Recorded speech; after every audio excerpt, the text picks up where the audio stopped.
If you're trying to set up your own private cloud for files, photos, and documents, you've definitely come across Nextcloud and OwnCloud. They look similar at first, but once you dig deeper, they're built for completely different users and different levels of control. So let's break it all down and figure out which one is actually better for you.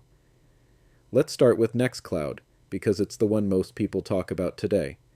Nextcloud is all about features, flexibility, and ease of use. Think of it as your personal Google Workspace, but self-hosted. You get file syncing, sharing, calendars, contacts, video calls, document collaboration, password management, notes, photo galleries, and over 400 apps in the official marketplace. It's incredibly polished, the UI feels modern, and the ecosystem is massive. Plus, it's entirely open source and totally free to self-host. The big reason people love Nextcloud: you can build a complete productivity suite on your own hardware, with zero subscription fees and full privacy. Now on the other side, we have OwnCloud, which actually came first. OwnCloud is more business-oriented and focuses heavily on stability, performance, and enterprise features. It's known for handling huge installations with thousands of users, large file clusters, and massive storage backends. The Community Edition is free, but the real power shows up in the enterprise plans, with advanced security, compliance tools, and corporate integrations.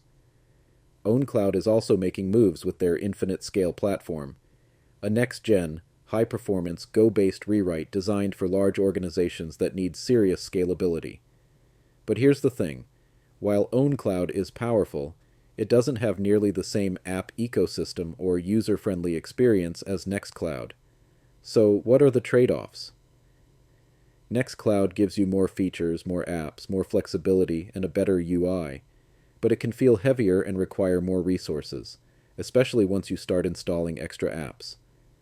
OwnCloud is faster, leaner, and more scalable for enterprise setups, but it offers fewer built-in apps and can feel more limited if you're a casual or personal user. So, which one should you choose? Choose Nextcloud if you want a full productivity suite, tons of apps, modern UI, easy sharing, and the closest thing to Google Drive that you can self-host.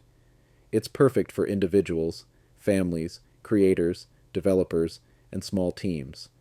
Choose OwnCloud if you're an enterprise, a company, or a power user who needs maximum performance, scalability, and corporate-level stability. Or if you're planning huge deployments with hundreds of users.